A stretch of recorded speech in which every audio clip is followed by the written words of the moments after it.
This is the movie recap of eathabides. Geologist Ish lives a peaceful life. One morning, he decides to visit the quarry to look for pyrite and ignores a call from his mother on his way out. Moments later, while he's working, a snake suddenly bites his hand before crawling away. Panicking, he takes out his phone only to accidentally drop it down the hill. Next, he uses a knife to gain easier access and sucks the venom out. He rushes back to his house and drinks some water before How does he drop the phone? collapsing on the bed, but then he becomes delirious. A few hours later, Ish hasn't moved and his hand is terribly swollen. He can hear someone knocking on his door and a helicopter outside, but he can't move or talk. In the evening, he crawls out of bed to get more water, but his movements are so clumsy that he spills it, so he has to suck it from the floor. Ish keeps calling for his mom while on his phone a text arrives from her saying "we love you." Many days later, Ish wakes up feeling better and his hand is back to normal. He gets in his car after cleaning it and it takes it a few What immunity does he have? Ish drives to town and is surprised to find the streets empty. Eventually he stops the car when he discovers a rotting body on the ground. There are military cars everywhere and more dead people inside other vehicles. On a road sign he reads that there's been a global pandemic and the US government has been suspended. As he freaks out, he How long is he being gets back in awake? his car and turns on the radio. The How news long is he sleeping? Is he sleeping? reminds the public the virus is highly contagious and lethal, so everyone must stay inside. When he makes it to his family home, Ish is devastated to discover both his parents are dead. After taking a moment to cry, he buries his parents in the backyard with a kiss on the forehead as goodbye. After resting in his childhood bed, Ish keeps searching the town and finds dozens of bodies in the church. Then he picks up a bunch of supplies including a gun and drives to the bridge, only to find it blocked. He screams in frustration before taking a different road to reach Las Vegas, which is also completely deserted. Searching the buildings is unsuccessful, so Ish decides to take a break in a jacuzzi. Later he goes to a bar to get a drink and drops the glass when he's startled by a voice. These are Milton and Anne, who explains they're immune and got stuck here when it all started. Milton has recorded the announcement on his phone and shows it to Ish, who learns the virus is new and nobody knows where it came from. Vaccines were ineffective and people were starting to panic on the streets. Eventually the government lost control and the virus took over the nation. Suddenly Ish admits that his parents had told him there was a new sickness around, but he hadn't thought it was this serious. Milton and Anne tell him all nations fell, so probably there are only a handful of survivors like them around the world. Anne confesses she watched her daughters and husband die on a video call. While the duo keeps drinking, Ish leaves to take the elevator, only to realize he has nowhere to go and falls asleep on the ground. The next morning he finds Anne trying on expensive clothes from the store. Ish wonders if being alive matters, and Anne says her heart beating doesn't is he sleeping on the floor? mean she's alive. Then the trio gathers for breakfast and Ish learns Milton's wife died here in the hotel. Ish announces he'll leave soon in an upset and leaves the table. Milton tries to convince Ish to stay, saying they have food and a generator. As he shows Ish his gun, he also reveals he and Anne have an agreement: when food runs out, they'll self-delete. When Ish points out that the country has enough resources to last a decade, Milton asks why anyone would want to live after everything they cared about is gone. Before leaving, Ish there's still hope. Anne to come with him. She turns him down but still kisses him, so Ish has to push her off. On his way out, Ish hears 2 gunshots. Furious, Ish drives down the road at dangerous speed and almost hits a dog, but he stops just in time. Seeing this as a sign, he names the dog Lucky and takes him with him. Next, Ish stops at the library and gathers all the books on survival he can find. Not knowing what else to do, Ish returns to his old house to start a new life with Lucky.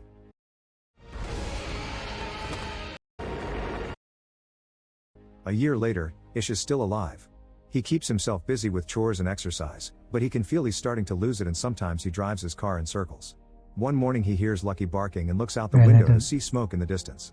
Ish and Lucky immediately get in the car and drive to town to follow the smoke to a particular house. Emma appears on the roof with a gun, but she puts it down when Ish explains his situation. She invites him in and tells him she arrived a few days ago while sharing tea and bread. They get along pretty well, so when Ish tries to leave, Emma tells him to stay the night. The next morning Ish convinces her to come live with him so they can keep each other company. While Emma looks around the house, Ish gets rid of the noose he'd hung up when he felt hopeless. Emma notices that the rats have gotten into the pantry, so they go back to town to get supplies. At the store, they have to ignore the horrible stench coming from the body So animals are not affected at and all? a few rats. Days pass and Emma and Ish find a new routine together. They plant vegetables and go fishing for food. In town, animals appear on the streets because there are no people to stop them. Emma gives Ish a haircut and he starts building a chicken coop, hoping they can start a farm. Eventually their relationship turns intimate. When Ish's car runs out of gas, he has to start filling up the tank using other vehicles in town. He also begins building solar panels on top of the house. One morning, he accidentally slips off the roof and falls, hurting his ankle in the process. Emma helps him come inside and takes care of him while admitting she misses having more people around. Later, while he's sleeping, she looks at old pictures of her family and cries. When Ish gets better, he immediately starts building again. Emma announces she's pregnant and Ish freaks out, hesitant to bring a kid to a post-apocalyptic world. He ends up looking for books on childbirth at the library, where rats are running around too. A few months later, the couple's little farm is going well with plenty of vegetables and even a few chickens. However, Emma points out she needs protein, so Ish agrees to go hunting. He finds a bunch of cows and after lots of hesitation, he shoots one as he apologizes. Then he follows a book's instructions to cut it and get the meat, which he takes home in a cooler. Some days later, Ish finally finishes the solar panels and the house has power, which means they can store food in the fridge again. Emma interrupts the happy moment with bad news. She's found a huge rat in the basement. She had to drown it to kill it since their traps aren't big enough for this size. A quick look through the window reveals that hundreds of rats have taken over the town and are now coming to their house. Ish realizes that the trash is attracting the rats, from New York. So he rushes outside to burn it all while Emma shoots at the rats that get too close. Unfortunately, Ish has to burn what is left of the cow as well. No matter what they do, the rats keep coming, so the duo runs back inside and starts working on sealing every door, window, and hole. Emma also pours lots of bleach into the toilet. A sudden crying noise reveals they forgot Lucky outside and he's being bitten by the rats. Ish has no choice but to open the door and quickly grab the dog before running back. It's just a second, but a few rats still manage to get in, and Ish tries to open fire. The bullet misses because they're constantly moving, so instead Ish begins killing them all by furiously smashing them with his gun. Afterward, Emma takes care of Lucky's wounds. This experience makes Ish afraid he may lose Emma during childbirth, so she finally confesses she gave birth to 2 daughters without complications. She lost her entire family on the same day because of the virus. A few months later, the rat infestation is finally under control thanks to the feral cats prowling in the streets. The couple can finally unseal the house and come out again. That day, Emma starts feeling contractions and gets ready to give birth. However, she discovers the baby's shoulder is coming out first. Ish wants to find the book that explains how to deal with this, but Emma yells at him and guides him on how to correct the position of the baby until the head is out first. This helps the birth go smoothly, and now they're the proud parents of a healthy baby girl. Feeling hope for the future again, Emma paints their address on a wall in town, inviting survivors to join them. This is seen by a mysterious person in the distance. 6 years since the pandemic started, Ish is driving alone when he accidentally hits a lion. He grabs his gun and gets ready to mercy kill it, but at that moment he notices someone watching him from the woods. He runs after this person and tries to grab her, so the girl tries to defend herself. Ish steps back and swears he means no harm, explaining he has food and that lives with other survivors. The girl just screams again and runs away. When Ish returns to his truck, he discovers the lion is gone and the girl has been following him. She accepts the apple he offers her and jumps on the back of the truck. Ish takes the girl to his house and it's revealed he and Emma have 2 kids now, Heather and Alex. They've also been joined by 2 more survivors, Jorge and Maureen, not to mention Emma is pregnant again. Everyone is friendly toward the new girl, but she still doesn't speak or leave the truck, so Ish concludes she must have PTSD. That night, the girl sleeps in the truck. The next morning, Maureen brings breakfast for the girl, who is startled and causes her to drop the dish. As the girl grabs her wrist, Maureen notices they have the same scars and shows her the ones on her chest. She also offers her hair for her to touch, gaining her trust. Afterward, Maureen shares how she and Jorge arrived here thanks to the sign and convinces the girl to get a bath. Meanwhile, Ish and Jorge go to the woods and discover 2 very rudimentary cabins with graves in the back. Moments later, Maureen goes through the girl's belongings. There are many creepy drawings in a diary and a letter that indicates the girl's name is Evie. Maureen uses the name and the girl responds well to it. She even accepts clean clothes and a room to sleep in. In the evening, Maureen shares the letter with the others. It was written by Evie's mother, who begged the reader to take care of her daughter. When the pandemic started, Evie's father took out his frustrations on her and the mother was sick, so she couldn't protect her. The group agrees to welcome Maureen to their little family. Soon Emma gives birth to a lovely baby boy named Joey. A year later, the group is having a nice day when suddenly the intruder alert goes off. After leaving the kids inside with Maureen, Ish, Emma, and Jorge grab their guns and go investigate. They find an armed woman named Molly, and after a little back and forth, everyone agrees to put down their weapons. Molly introduces them to her friends Jean, Ezra, and Raif, and they all agree to go to the house. After more introductions, Maureen realizes Jean is a famous musician. The group comes from Oregon and claims they left because of a flu outbreak. Emma tells them they can stay in the neighboring house, but Ish is still suspicious. The next day, everyone gathers to go out for supplies. All the kids must stay back, and Ish is very strict when he explains the rules. Molly asks about medicine, but Ish tells her it's all gone, so they should stick to food. When they make it to town, there's a buffalo in the street and Ish tells the others to just ignore it. The group splits to look for food, but Molly ignores the rules and goes to the hospital, where she finds many disgusting bodies. Jean grabs lots of alcohol and Ezra finds a guitar for her. When the group reunites to leave, they notice Molly is gone. Oi, let's go. The bus is here.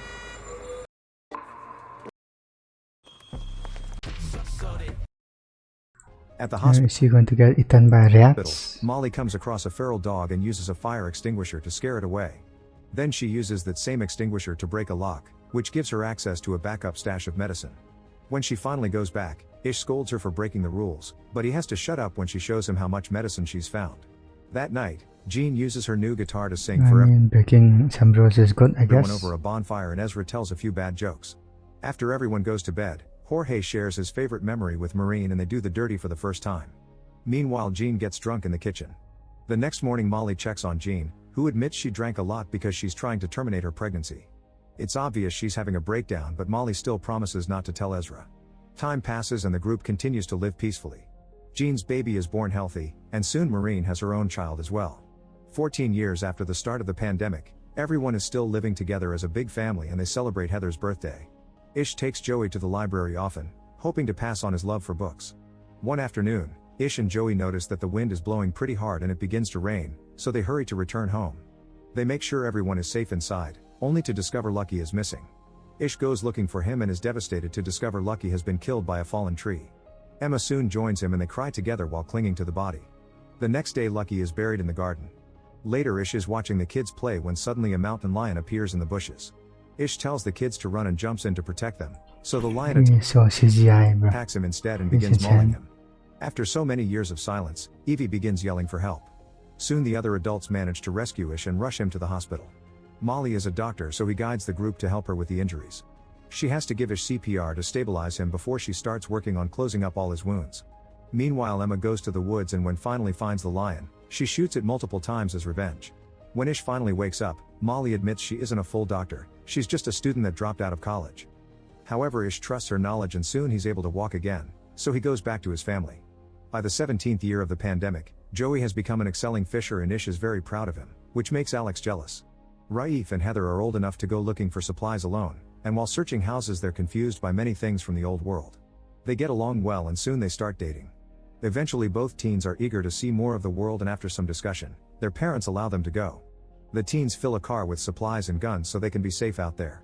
Sometime later, Ezra notices that the plants are abnormally dry for this time of year. In the kitchen, Evie can't get water from the kitchen faucet and gets so nervous that she breaks the handle. A quick trip to the reservoir reveals that the water is gone because That does not make any sense. the area is going through a drought. The pipes are also rusted and broken because they haven't received any maintenance. If it doesn't rain soon, they only have a week left of water and that's only if they begin to ration. At that moment they see two vehicles passing by, so the group rushes back to the house in case these new people are dangerous.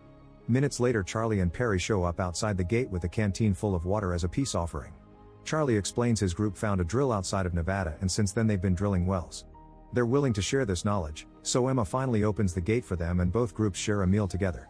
Ish agrees to exchange all his spare fuel for a well, so after lunch Charlie starts digging. The whole process will take around 72 hours. In the afternoon, Ish and Charlie go hunting together and Ish is startled when Charlie suddenly shoots behind him just to kill an animal. Charlie explains he's a very good shooter because he's had lots of practice and not just on deer. Later during dinner, Charlie shows off his what do you stars mean and by stares that? at Evie, who looks back with a clear discomfort that Ish notices. The next morning, Ish tells Alex not to help Charlie with the drilling because he doesn't trust the man, but Alex thinks his father is being unfair and ignores him. Ish tries to share his concerns with Emma, who thinks he's just being paranoid. Sometime later, Charlie has a tough time breaking through a layer of rock, but after lots of effort the drill goes through and the search for water continues. Ish has to watch how his family gets along with Charlie's group to the point they're all singing together. Upset and confused, Ish goes for a walk in the woods to clear his head, only to end up getting lost. That evening Charlie shares his cigarettes with Jean, but she turns down the liquor. Charlie gets rather pushy and only backs off when Jorge comes out of the house. Meanwhile, Emma is worried about her husband and starts getting ready to go looking for him, but at that moment Ish finally comes back. Emma scolds him for disappearing without a word and Ish admits he's worried about what may happen if they find water. The next day the drill finally goes deep enough and water bursts out of the ground. While everyone celebrates, Ish tells Charlie to take the fuel and leave, but Charlie says he likes this place more than he thought. After the well is properly installed, they throw a party to celebrate, but Ish is still worried. Emma asks Perry where her group will go next and Perry says she doesn't know because Charlie really likes it here. Later that night, Ish hears a woman screaming and looks around to discover Charlie coming out of Evie's cottage while his friend Silas is keeping watch. Charlie ignores Ish's concerns and returns to his RV, where Perry is mad at him too. At the same time, Ish goes to the cottage and finds Evie crying because Charlie took advantage of her. Ish's family gathers to discuss how to deal with Charlie. They don't think they can just send him away because he'll probably come back, so they have no choice but to kill him. An argument ensues since some people think it's self-defense, while others think it's murder. They decide to vote and everyone says yes except for Jorge, who changes his vote when Maureen insists. Afterward, Ish goes looking for Charlie and asks him to leave. When Charlie refuses, the family surrounds him and Ish hits Charlie's head with a hammer. Once Charlie falls, Ish continues to furiously smash his head until he's dead. Ezra has to stop Ish as he loses his mind and keeps repeating "we had to." Then Ish tries to wash all the blood off the hammer, commenting on the irony that the blood belongs to the person who gave them water. Emma comforts Ish and tells him he did what he had to. The next morning, Charlie's body is thrown into the ocean. The family tells Perry that Charlie is gone, but she and her people are allowed to stay. Perry catches on to the real meaning and is actually relieved because she's another of Charlie's victims. Afterward, they inform the rest of the group that Charlie is gone and Silas gets angry, saying Charlie never changes plans. As Ish's group gets their guns ready in case Silas reacts, Corey points out it's a good thing Charlie is gone and the rest of his group backs him up. Silas calls them all cowards and leaves the community. When Alex comes out of the house and asks about Charlie, Ish tells him he's gone because he heard Evie. Alex doesn't take the news very well. At that moment, Silas comes back and asks to stay because he has nowhere else to go, pointing out Ish was the first person brave enough to fight Charlie's control. However, Ish doesn't let him in, saying Silas is at fault too for keeping guard for Charlie instead of warning the family. 20 years after the start of the pandemic, it's clear Earth is healing, thanks to the lack of humans. Joey and Corey have been working hard and have managed to build a modified version of Da Vinci's airplane. It needs a few more tweaks, but they hope they can fly it soon. Everyone is excited except for Alex, who is still jealous. In the evening, Joey admits he isn't feeling well and Ish makes a root concoction for him. However, in the middle of the night, Joey goes into his parents' room covered in sweat and suddenly passes out. Ish runs to look for Molly, only to discover Corey and other members are sick as well. Molly points out this is moving too fast, so it can't be a common cold, and suspects it may be related to the original virus. Ish begins arguing with her over how to proceed, but they get interrupted when Perry arrives saying she's also sick. Soon the entire household is helping Molly take care of the sick people. Still in denial, Ish takes care of Joey in his room and has a vision of Charlie watching them. As time passes, Ish spends most of his hours sitting next to Joey, which makes Alex angry because he knows his father wouldn't be as worried if he was the sick one. Sometime later, Heather comes back, but she's alone because Raif died. She can tell her parents are tired and takes over a shift to watch Joey.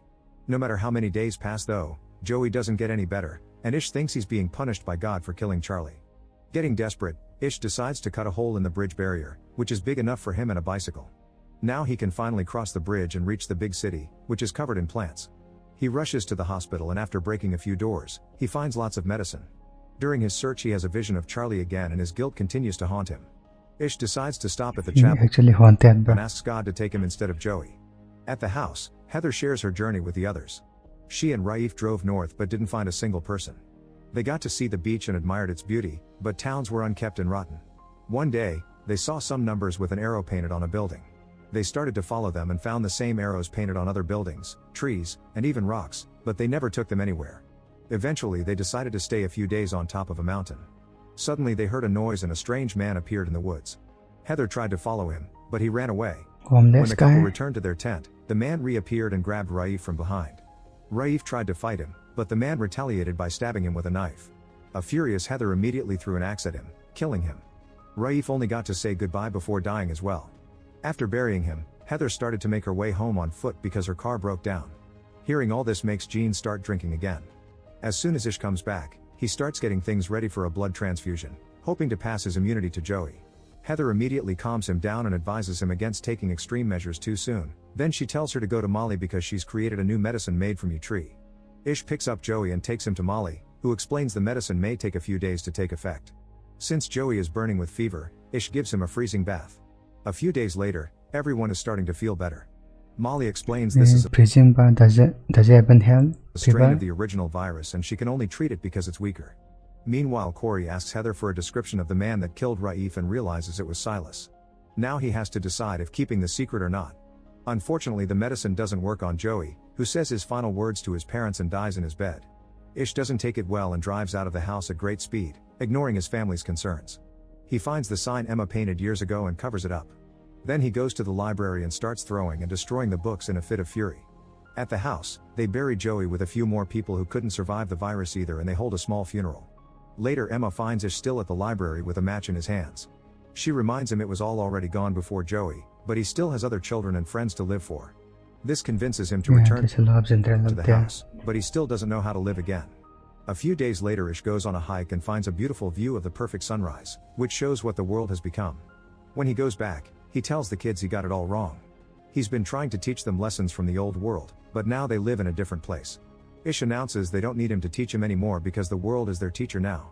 A year later, Ish finally forces himself to enter Joey's room.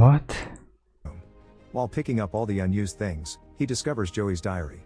The boy had wanted to find more people even if Ish didn't agree, and he had started to design a diagram for a radio with its own antenna.